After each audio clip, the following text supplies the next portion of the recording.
오늘 말씀은 창세기 1장 27절의 말씀입니다. 창세기 1장은 우리 창조의 기사를 다루고 있는 내용인데요.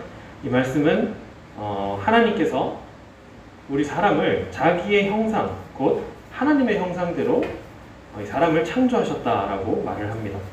그러므로 오늘 말씀을 통해서 하나님께서 우리를 어떻게 창조하셨는지, 그리고 또 우리를 왜 창조하셨는지 이것을 좀 살펴보는 시간이 되기를 원합니다.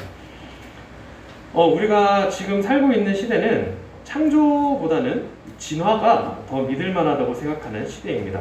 왜냐하면 우리의 이성과 합리적인 판단으로 세상 모든 것을 이해하고 또 그렇게 생각하는 것이 더 납득이 된다라고 생각을 하기 때문이죠.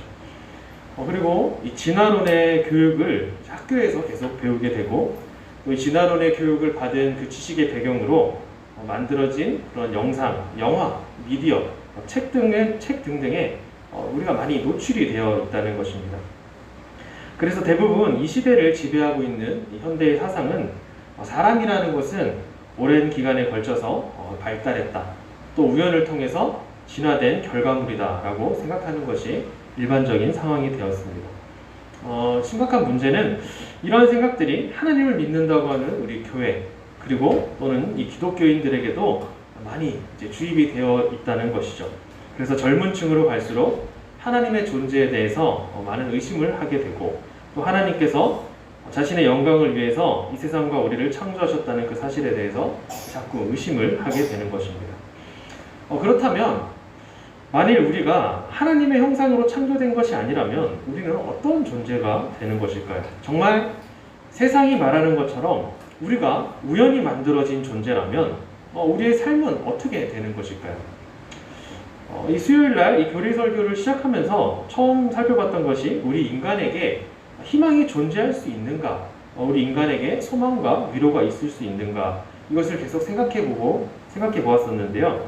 만일 우리가 하나님께서 창조하신 그 결과물이 아니라 우리가 우연히 진화를 통해서 발전된 그런 존재라면 만약 우리가 우연히 진화를 통해서 발전되어 온 존재라면 우리의 이 시작과 그리고 끝은 정말 너무 험할 수밖에 없다라는 것입니다. 왜 그럴까요? 그 이유가 무엇일까요? 우리의 인생이 우연히 되는 겁니다. 그러므로 우리의 존재의 그 목적과 이유도 우연의 결과가 되는 거예요. 그래서 되는 대로 살아가는, 어떻게 보면 하찮은 존재가 되는 겁니다. 그러므로 인간의 존재 가치 역시도 귀하지 않게 되는 결과를 가져오는 겁니다. 실제로 현대사회는 생물학적으로는 우리를 우연의 진화의 발전의 산물로 여기고 있고, 그런데 또 반대로 인문학적인 관점에서는 우리를 뭐든지 다 가능한 그런 존재라고 설명을 하고 있습니다. 그러니까 두 가지의 가치가 충돌되는 상황에서 살고 있는 것이죠.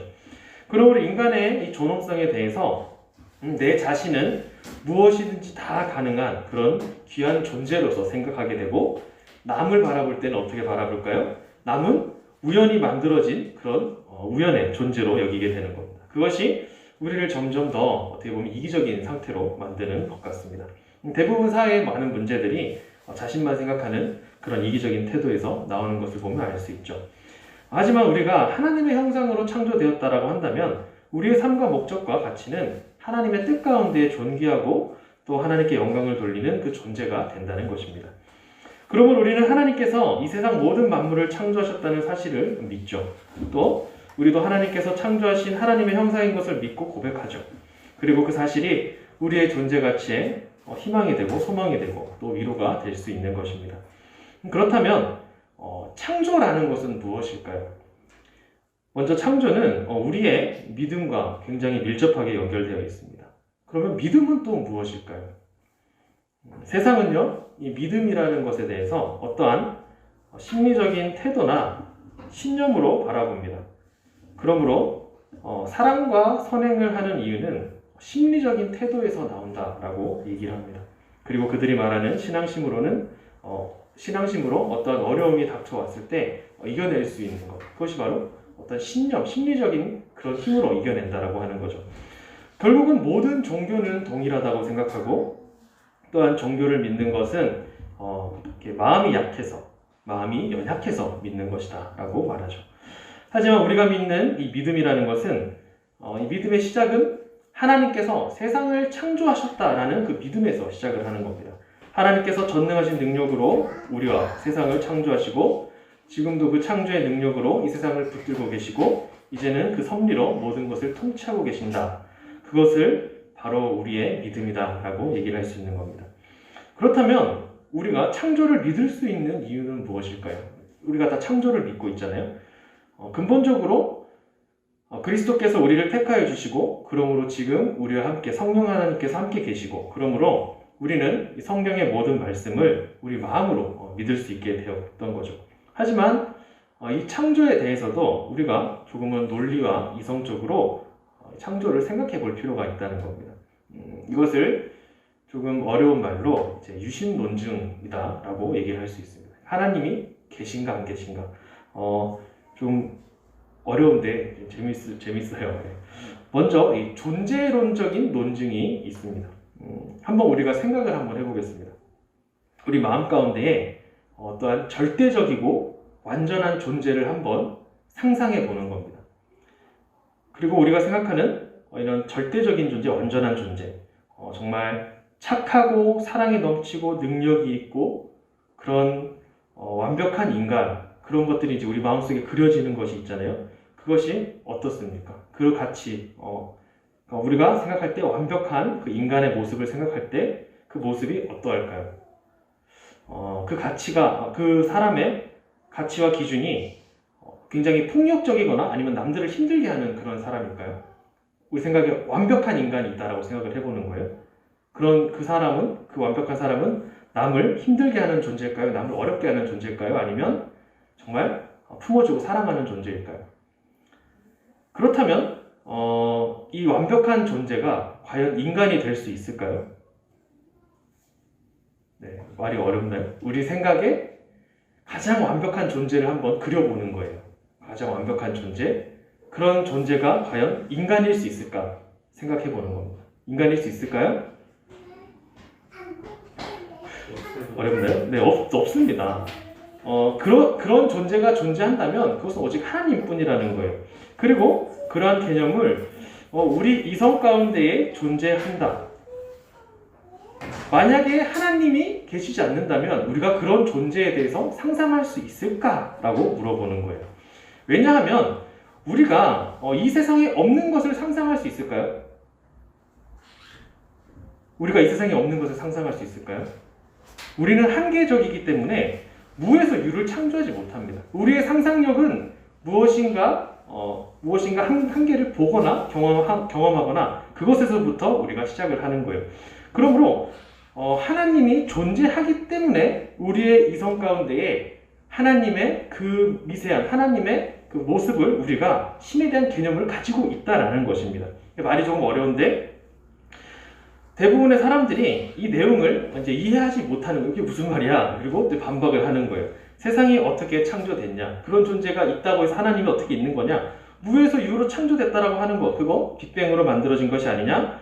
우리가 상상하는 것이 실제 존재하는 것보다 더 클 수 있지 않냐? 이 말이 무슨 말이냐면 인간의 상상력이 굉장히 풍부할 수 있다라고 얘기를 하는 거예요. 그래서 두 번째 논증, 이게 우주론적인 논증이 있어요. 그러니까 만약에 그럼 하나님이 없다라고 치자. 그리고 우리가 진화의 과정을 통해서 우연히 만들어진 것이라면 그 원인은 어디에 있는 것인가 라는 겁니다. 인간의 존재의 그 원인이 무엇인가? 이것은 우리가 어디서 왔는가를 생각해 보는 겁니다. 만약에 예를 들어서 우리가 원숭이로부터 진화된 존재다라고 생각을 해보는 거예요. 그럼 그 원숭이는 어디서 진화가 됐을까요? 그 원숭이가 진화된 무엇인가가 있겠죠? 그리고 그 수준이 올라가서 원숭이 전에 무엇이 있고 무엇이 있다 보면 요즘에는 이 진화론의 연구가 그냥 단순히 원숭이 이런 부분이 아니라 거의 이제 분자 수준, 그러니까 우리 현미경으로 봐야 되는 그 세포 단위에서 이 진화론을 연구한다고 합니다. 그런 진화의 과정을 우리가 다 한번 인정해 본다고 생각을 하는 거예요. 그렇다면 그 최초를 시작하는 그 무엇인가의 원 물질이 있을 거 아닙니까? 그렇죠? 그렇죠? 먼지로부터 시작됐다 그러면 그 먼지는 과연 누가 만들었는가? 네. 그것을 우리가 생각해 보는 거예요. 그러면 사람들이 이 부분에 대해서 대답할 길이 없는 거예요. 그냥 아마 있었겠지 라는 대답만 가능한 거예요. 그러므로 그것을 누가 만들었는가? 하나님이 존재하지 않으시면 그것을 만들 수 없다라는 거죠. 그 다음은 목적론적인 논증이라는 게 있어요. 이게 뭐 말은 어려운데 그냥 마음으로 이해하시면 돼요. 이거 지적 설계론이라고 하는 것과 굉장히 비슷한데요. 이 세상을 한번 시계로 비유해 보는 겁니다. 요즘엔 이제 디지털 시계가 많이 있지만 과거에는 이제 태엽으로 돌아가는 시계나 그리고 이제 오토매틱 시계를 만들기 위해서 정말 미세하고 정교한 작업이 필요했습니다. 그런데 우리가 살고 있는 이 지구는 하나님께서 창조하신 이 세계는 이 시계보다 더 정교하고 정밀하기 때문에 조그만 변수가 일어나도 우리는 지구에서 살 수가 없는 것이죠. 그런데 이런 세상이 우연히 만들어졌다는 것은 우리가 이 시계의 부품을 이렇게 들고 봉투나 뭐 이런 데 넣어서 이렇게 막 흔들어서 바닥에 탁 던졌는데 그것이 시계로 완성이 되는 그 확률보다 더 희박한 확률인 거예요. 그러므로 누군가가 자신의 목적과 그러한 계획을 가지고 정교하고 정밀하게 만들지 않는다면 우리가 살고 있는 세상은 이렇게 만들어질 수가 없다라는 겁니다. 그러면 그것을 누가 만들었을까요? 하나님이 만드셨다라고 생각을 할 수 있는 거예요. 마지막으로 도덕론적인 논증이 있습니다. 우리에게는 모두 양심이라는 것이 있습니다. 이 양심이 어떻게 생겨났을까요? 우리는 많은 물건들을 만들 수 있습니다. 그렇죠? 요즘은 인공지능 기술에 이 집약체라고 할 수 있는 알파고도 만들어졌는데 그 알파고 안에 양심이 있을까요? 이 말은 우리가 이 시계의 부품을 가지고 땅에 바닥에 딱 던졌는데 그 시계가 자동으로 완제품이 되어서 딱 완성이 됐는데 이 시계가 생각도 하고 사고도 하고 양심도 가진 그런 시계가 만들어졌다라는 겁니다. 우리의 생각과 사고, 양심, 이 도덕을 과연 누가 만들었을까요? 하나님이 존재하지 않고서는 이 모든 것이 불가능하다는 겁니다. 우리는 이러한 말씀을, 이러한 이 논증의 얘기를 듣고 하나님이 살아계신 것 같나요? 정말 하나님 계신 것 같나요? 그렇게 느껴지시나요? 중요한 것은 우리가 이러한 사고를 통해서 하나님을 믿는 것이 아니라는 겁니다. 믿음은 하나님이 주셔야만 우리가 하나님을 온전히 믿을 수 있는 거고 그 믿음을 통해서만 하나님의 창조를 완벽하게 믿을 수 있는 것입니다.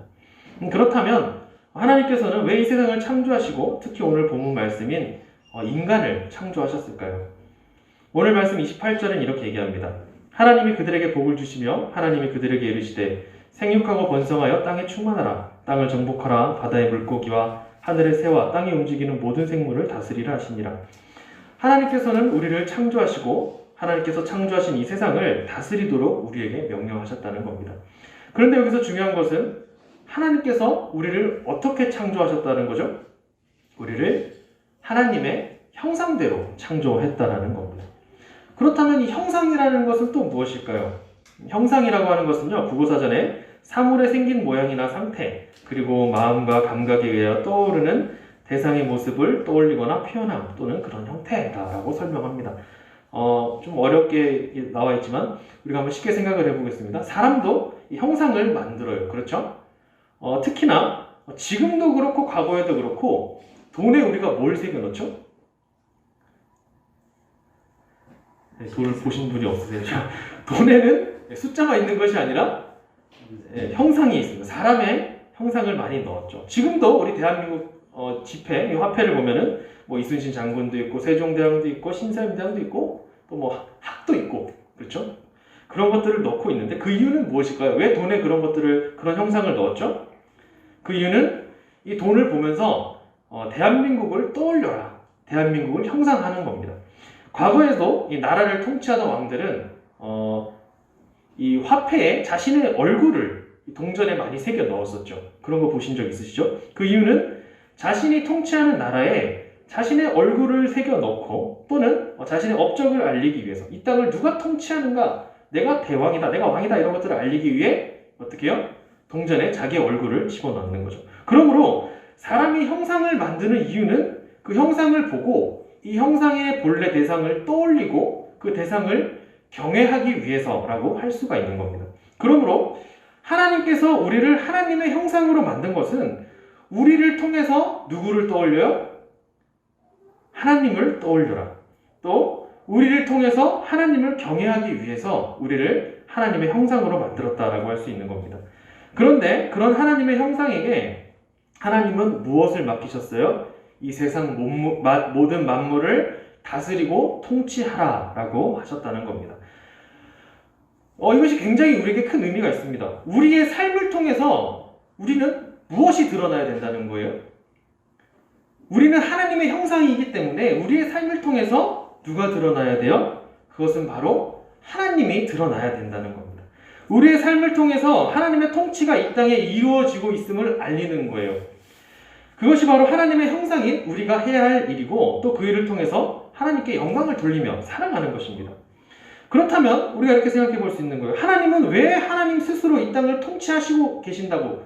그것이 섭리라고 우리가 그랬잖아요. 하나님이 창조의 능력으로 이 땅을 만드시고 지금도 그 모든 세상을 붙드시고 통치하시는데 그것이 하나님의 섭리라고 하면서 왜 하나님 혼자 스스로 이 땅을 통치하지 않으시고 우리를 만드셨을까? 또 우리를 통해서 이 세상을 통치하고 다스리도록 하셨을까? 우리가 이것을 생각해 볼 수 있는 겁니다.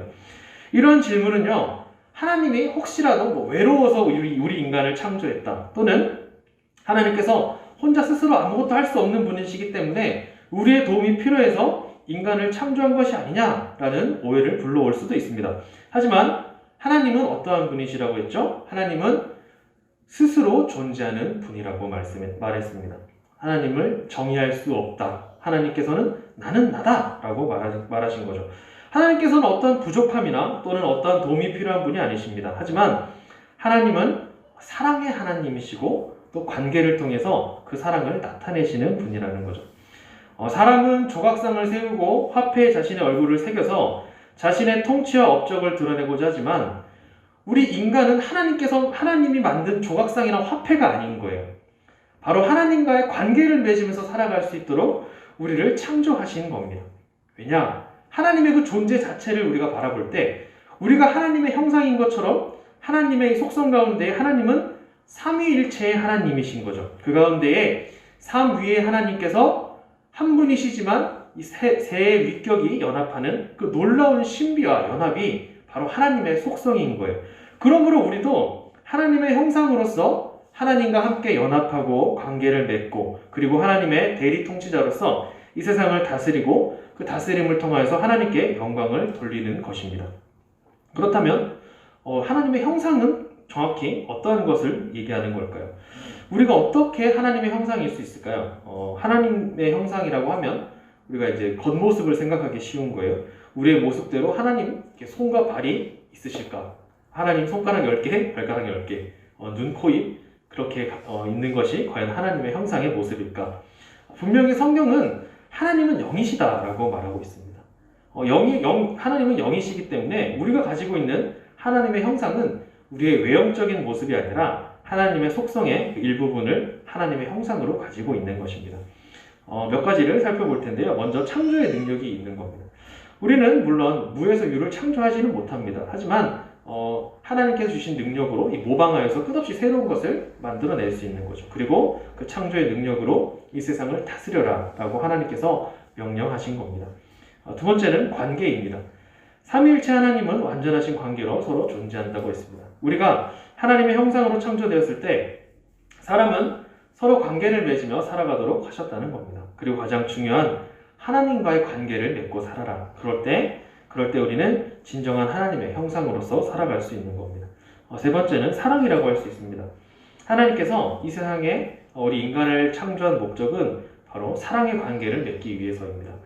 이것은 우리에게 이 세상을 정복하고 다스리라는 그 명령에서 가장 중요한 것으로 우리가 볼 수 있어요.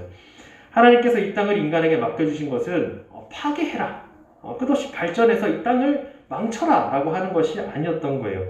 우리가 하나님의 형상임을 통해서 모든 피조물과 모든 세상이 하나님을 바라보는 것, 하나님께서 그것이 우리를 창조하신 목적이라고 했습니다. 그러므로 우리가 파괴하고 우리가 이 세상을 망가뜨리는 모습을 보면서 하나님의 영광이 드러날까요? 그렇지 않다는 거죠. 우리를 통해서 하나님의 통치를 나타내는데 그 통치의 기본이 바로 사랑이다. 이것을 보여주는 것이 우리가 하나님의 형상임을 바르게 나타내는 것입니다. 그런데 오늘 본문을 보면요, 하나님께서는 자신의 형상으로 우리 인간을 창조하셨다고 했는데 그 가운데 남자와 여자를 창조하셨다고 말하고 있습니다.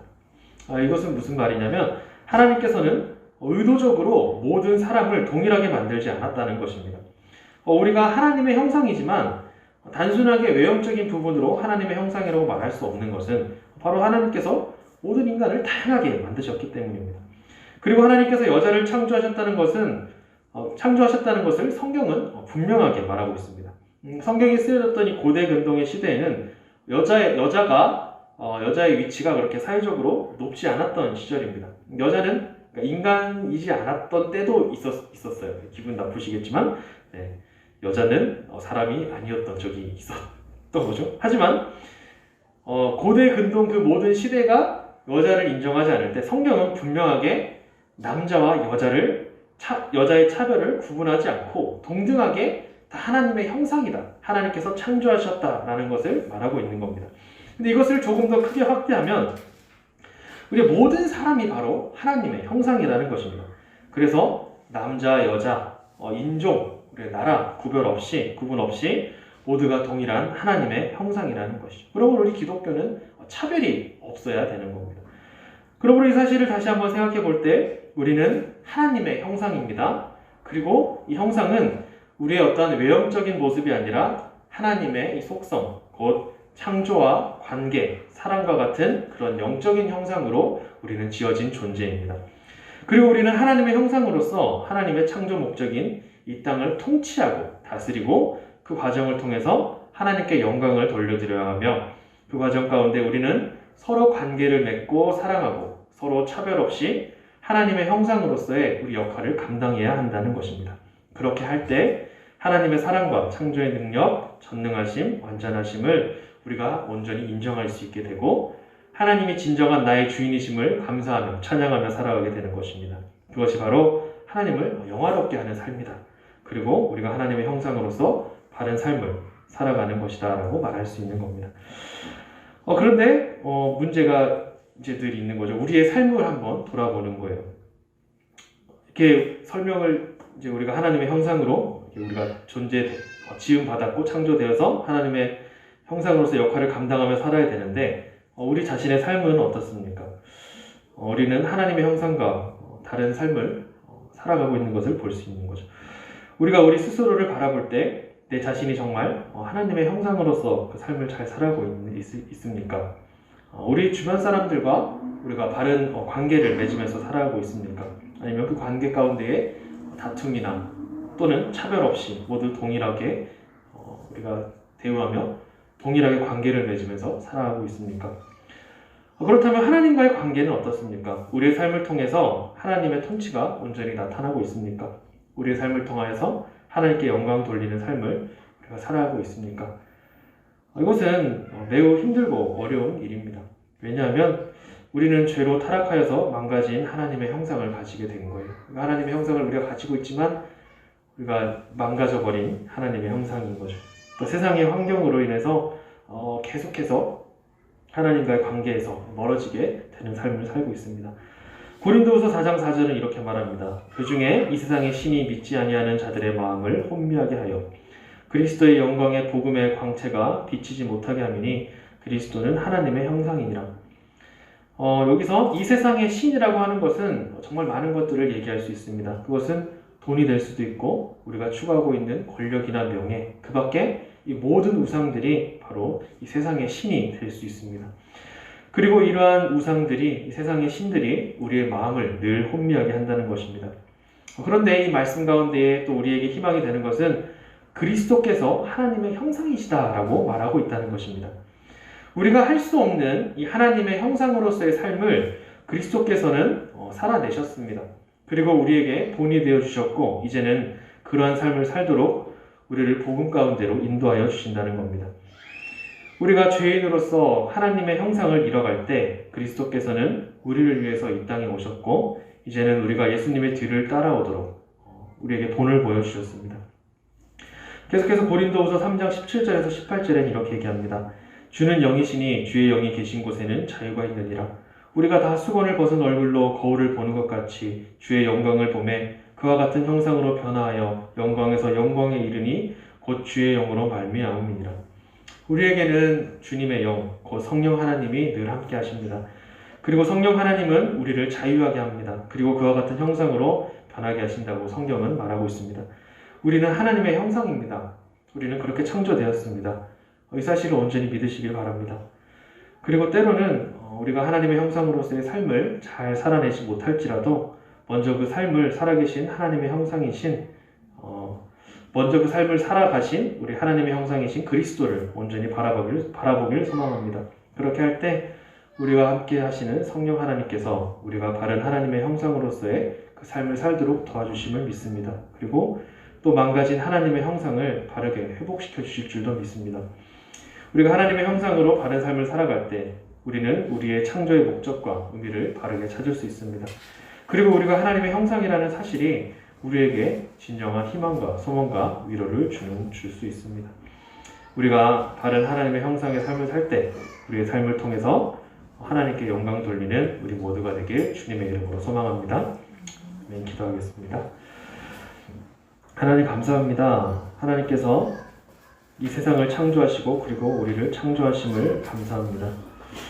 하나님, 세상은 창조보다는 하나님의 그 능력보다는 이 세상이 우연히 만들어지고 또 그 우연히 만들어진 가운데 우리도 발전되고 우연히 만들어졌다고 우리가 진화되었다고 그 사실을 그렇게 믿고 살아갑니다. 하지만 하나님, 그 끝이 허무함을 우리는 너무나 잘 압니다.